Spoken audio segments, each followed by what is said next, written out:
Tapi kalau misalnya Mas Giring jadi presiden, bukannya itu terlalu tinggi nggak sih mimpi loncatnya? Istri Giring yang kemarin gagal ya. Yang Kita sih nggak dikorbankan. ngomongin gagal sih, kita ngomongin tidak diberikan kesempatan. Tidak diberikan. Sampai ada momen dimana waktu itu bengong setiap hari di Kebanyakan pinggir nonton kasur. YouTube Ari Lasso nih kayaknya nih. tapi bener nggak? Bener dong, itu kan ungkapannya seperti itu. Ya benar sih, saya I have to admit lah. Keluarga Bro Giring sendiri ketika sekarang mencalonkan menjadi presiden 2024, ada nggak sih yang nggak mensupport? Tapi kalau misalnya Mas Giring jadi presiden, bukannya itu terlalu tinggi nggak sih mimpi loncatnya? Maksudnya gini nih, kan aku aja pertama kali pas lagi ngeliat berita ya, kan Grace Nat mau lanjut sekolah lagi di Singapura, terus sekarang PSI ketumnya Bro Giring, terus aku baru ngucapin congrats ya, terus tiba-tiba besokan lagi baru seminggu kemudian tiba-tiba lagi mau jadi calon presiden gitu, nggak ngerasa terlalu cepat gitu? Balik lagi sis, saya yakin bahwa mimpi itu ya harus dikejar dan saya yakin bahwa sooner or later pasti akan ke titik itu kan. Ya kenapa nggak dimulai dari sekarang gitu. Kalau kita lihat. Karena contohnya deh, kita lihat bahwa di 2024 itu kita sudah bisa menebak lah ya. Kira-kira siapa nih yang bakal nyalonin gitu. Ya nggak? Iya. Ya tapi ya walaupun belum official ya. Walaupun belum official. Karena ya. masih mungkin rekan-rekan masih ya banyak strategi thinkingnya gitu. Tapi balik lagi bahwa kita kan anak muda ya, anak muda mah yang penting ya udah kita nggak banyak ngomong tapi malah banyak aksi. Itu yang saya mau juga share ke banyak anak muda di Indonesia gitu, bahwa ini tidak hanya momentum buat kita tapi ini juga menjadi salah satu bagian platform untuk belajar mengenai ya berani berpolitik gitu. Saya senangnya adalah begitu saya maju pencapresan tiba-tiba respon positif bahwa anak-anak muda yang mau bergabung berjuang bersama PSI atau bahkan mereka mencari peran mereka masing-masing di daerah mereka untuk mengembangkan atau membuat perbaikan di daerah mereka masing-masing, jadi alhamdulillah jadi semakin banyak gitu loh. DM itu banyak banget gitu. Nanya apa yang bisa lakukan buat ini, apa yang saya gini, saya ini, saya itu gitu.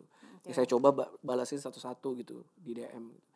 Ya menurut saya ini ya momentum bahwa ya sudah saatnya gitu. Selama ini anak muda ya kita nonton aja, dia lagi, yaudah antara dia atau siapa ya gitu. Tapi udah saatnya, gue mau let's do this man. Gitu. Merasa bisa ada tempat di mana ini jadi representasi anak muda juga nih, seperti itu kah? Ya itu juga salah satunya sih. Karena Sis Mary, kita yakin bahwa harus lebih banyak lagi anak muda yang masuk ke kursi di DPR, DPRD, di eksekutif. Karena ya kita yang paling merasakan gitu loh di masa depan. Kalau sampai negara ini diurus orang-orang yang gak mengerti tantangan kita sehari-hari. Menurut kita sih seperti itu. Kalau kita ngomongin tentang contoh deh regulasi lah misalnya. Regulasi yang paling simpel deh. Bahwa sampai detik ini aja tidak ada yang namanya Undang-undang tata kelola industri musik. Sebuah undang-undang yang mengatur hubungan antara artis ke label, ke publisher, label ke digital streaming platform. Itu tidak ada sama sekali. Semuanya hanya berpegang teguh sama undang-undang hak cipta. Sedangkan semuanya menurut saya harus diregulate, harus diatur. Contoh yang paling simpel, Sis Mary diundang jadi pembicara. Tiba-tiba dalam manajernya Sis Mary ngomong gini, Sis, baru DP nih Sis 50%. Tapi 5 menit lagi Sis sudah harus naik nih. Gimana? Terus akhirnya Sis Mary bilang, saya gak mau naik. Tiba-tiba nanti yang punya acara yang ngundang nuntut Sis Mary karena gak mau naik. Padahal Sis Mary basically simple gitu. Saya gak mau naik karena DP-nya belum 100%. Di situ aja gak ada yang lindungin. Kalau ada regulasinya. Kan ada surat perjanjian. Iya, memang ada surat perjanjian. Tetapi balik lagi kadang-kadang tidak semua orang kan seperti Sis Mary yang punya tim yang komplit. Kan banyak sekali juga artis-artis, misal kita bisa bilang artis-artis daerah atau mereka yang baru mau menanjak, ya kan, mereka baru mau mulai. Mereka nggak ada yang jagain gitu. Itu salah satu contohnya. Atau bahkan kebalikannya, tiba-tiba yang mau ngundang Sis Mary gitu, Tiba-tiba si Mary nggak mau gitu, nggak mau naik gitu. Ya mereka juga bingung kan, gue harus gimana nih, iya gak? Oke. Jadi itu salah satunya lah, maksudnya dan banyak regulasi-regulasi yang menurut kita di PSI, ya kita butuh anak-anak muda yang benar-benar bisa masuk ke dalam. Kayak contoh yang paling simpel adalah ada sebuah undang-undang yang menurut saya lebih baik, lebih cepat disahkan gitu, yaitu undang-undang RUU PKS, kekerasan seksual. Itu saya selalu ngomong gitu ke teman-teman media. Ini kalau sampai ada Sis Grace, ada Samara, ada Dini, ada Dara yang di dalam situ, saya yakin RUU PKS itu udah kelar dari tahun lalu lah misalnya ketika mereka menjabat. Tapi sekarang masih dibahas bahwa RUU PKS kenapa nggak selesai-selesai, rumit gitu. Rumit apanya? Apanya yang rumit gitu bro dan sis? Maksud saya ini kan menyangkut misalnya ibu kita yang mengalami kekerasan seksual atau adik perempuan kita atau kakak perempuan kita atau sahabat perempuan kita atau bahkan amit-amit jabang bayi anak kita gitu, anak perempuan kita. Iya. Ya itu lagi mungkin karena kita tahu semuanya bahwa regulasi itu penting, pembuat regulasi itu juga memegang peranan penting. Ada orang-orang yang juga ingin berkontribusi tapi apa daya dengan adanya sistem suara tidak cukup akhirnya tidak bisa terrepresent di kursi DPR gitu kan, salah satunya seperti itu.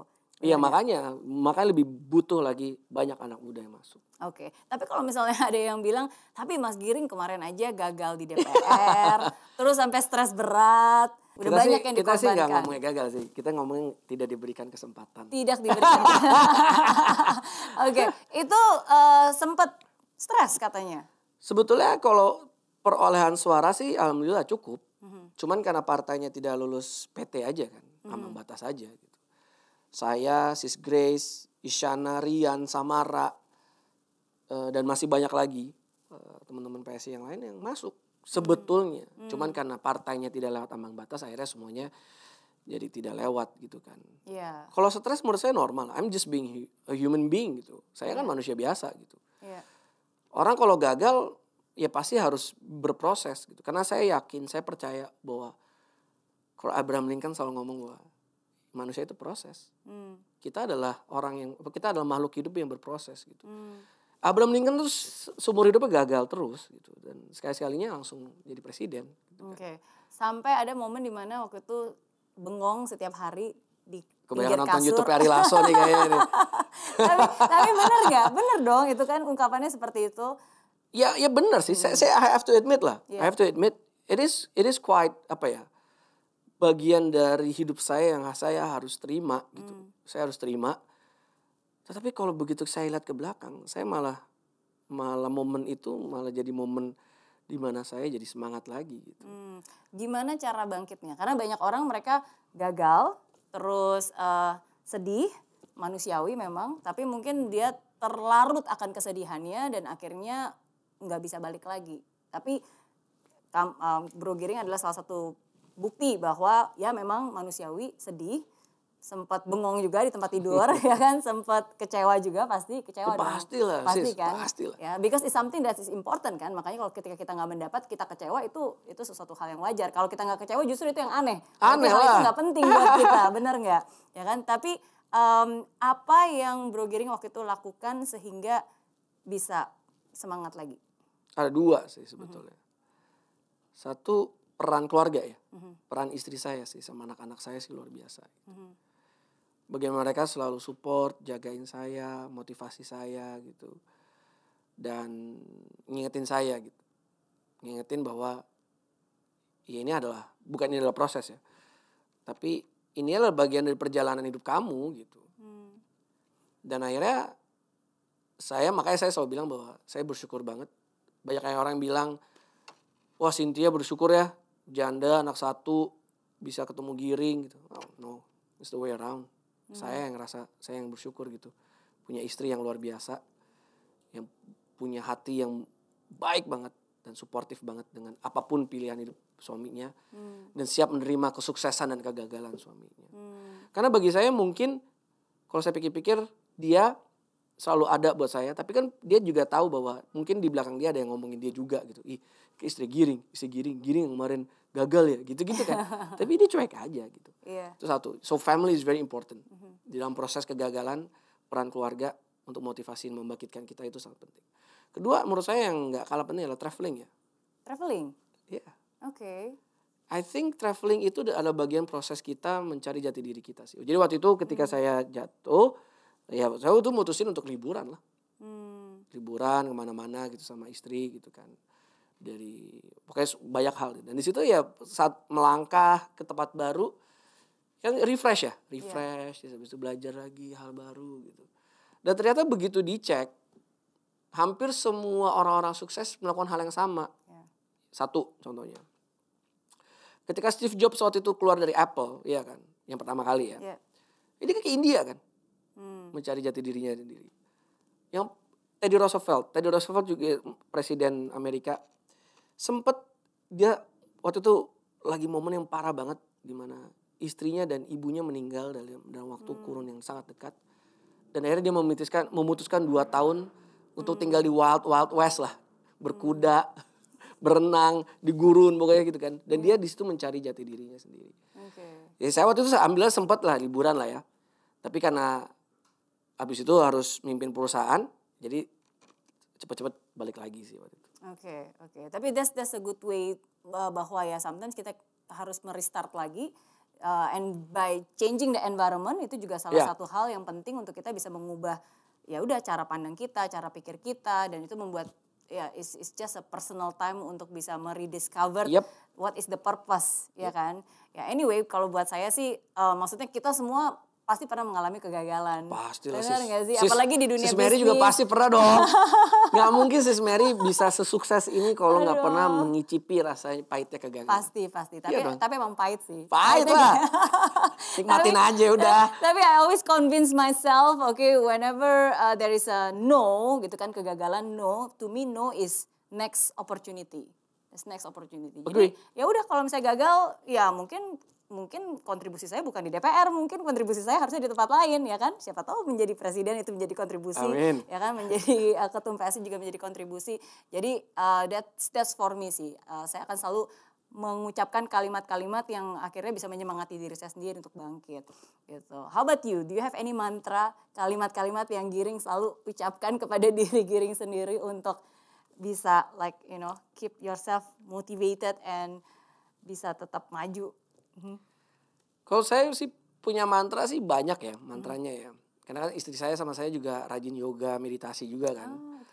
Dan kita juga belajar sempat waktu itu kan ikut Tony Robbins juga. Oh wow, oke. Yang mana yang unleash the power within? Iya dong. Wah itu gila. Jalan di atas api. Life changing itu sih. Dan di situ kita yakin bahwa ternyata semuanya tuh ada di sini ya. Yes. Iya kan, semua sumber kesuksesan kita tuh ternyata ada di ide, otak dan pikiran kita gitu. Jadi mungkin saya nggak pernah punya mantra, cuman saya berusaha untuk selalu berpikiran positif dan juga melakukan hal-hal yang positif. Gitu. Oke, gimana cara Cynthia menyemangati atau enggak kata-kata yang selalu dia ucapkan, yang selalu pokoknya that's something yang selalu membuat Giring bisa tersenyum lagi, semangat lagi? Menurut aku ya semua yang lagi nonton gitu, apalagi yang punya pasangan ya. As simple as cuman bilang, oh my God baby I'm so proud of you. Itu aja menurut saya tuh udah luar biasa. Kayak apapun gitu, bahkan kayak misalnya waktu itu perusahaan kita menjalankan Piala Presiden e-sport gitu kan. Yang pertama dan yang kedua gitu. Dan dia ngeliat panggungnya, terus dia langsung meluk aku.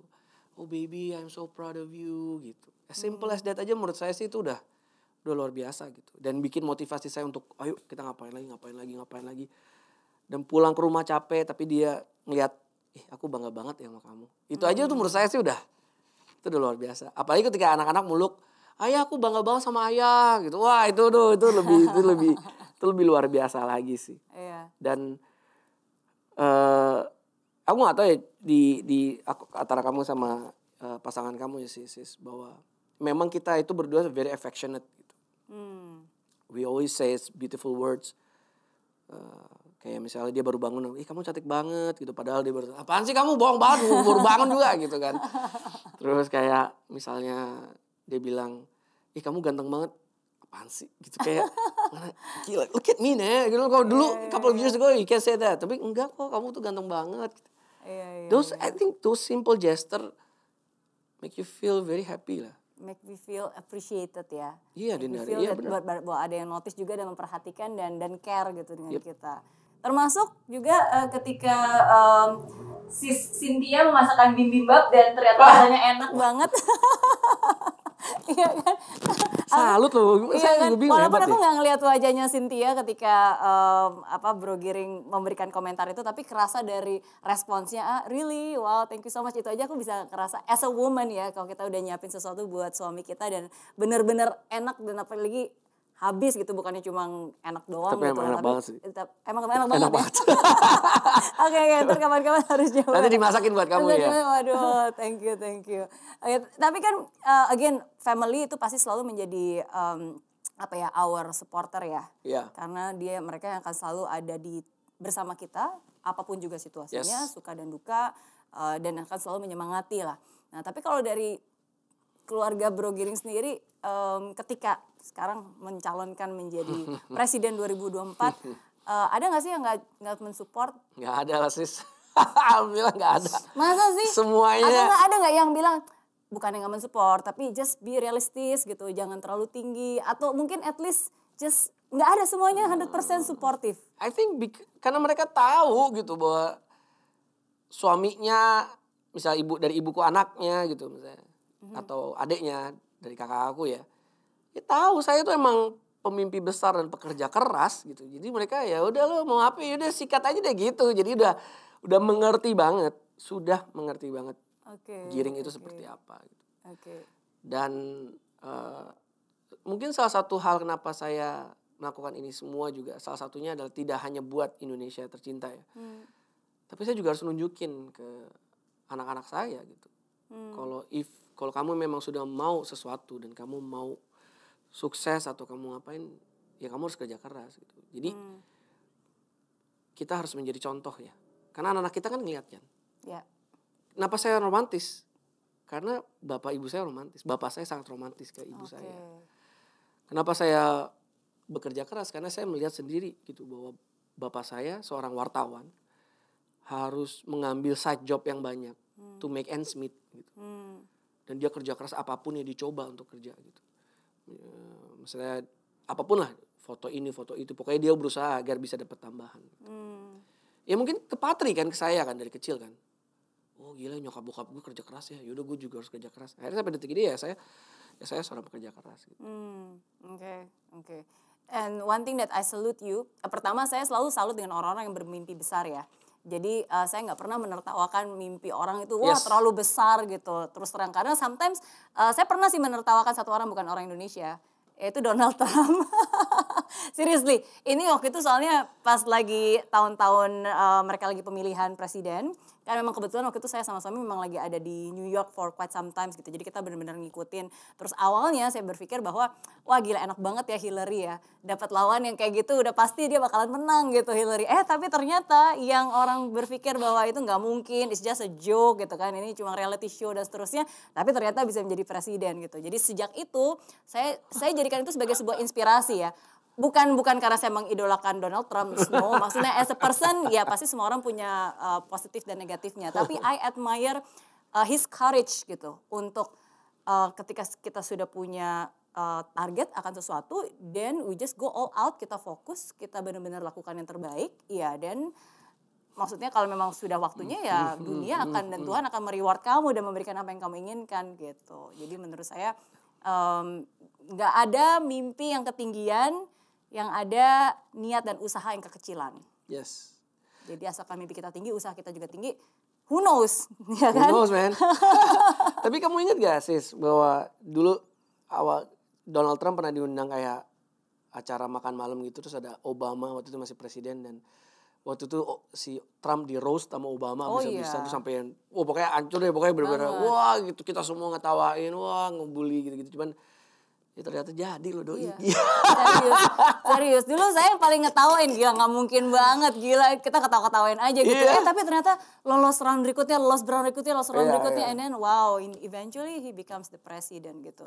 Dan ya itu sih, sejak itu saya bilang pokoknya gak ada mimpi yang ketinggian. Yang ada adalah niat dan usaha ya, dan keyakinan diri yang kekecilan gitu. Saya juga waktu itu kayak, hah saya harus pitching nih. Wah itu stres sis. Andaikan terpilih menjadi presiden, apa yang Giring mau lakukan? Wah banyak sis.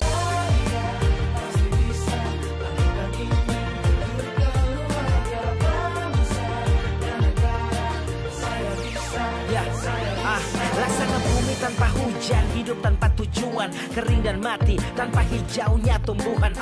Demikian kalau mimpi tak kunjung terjadi.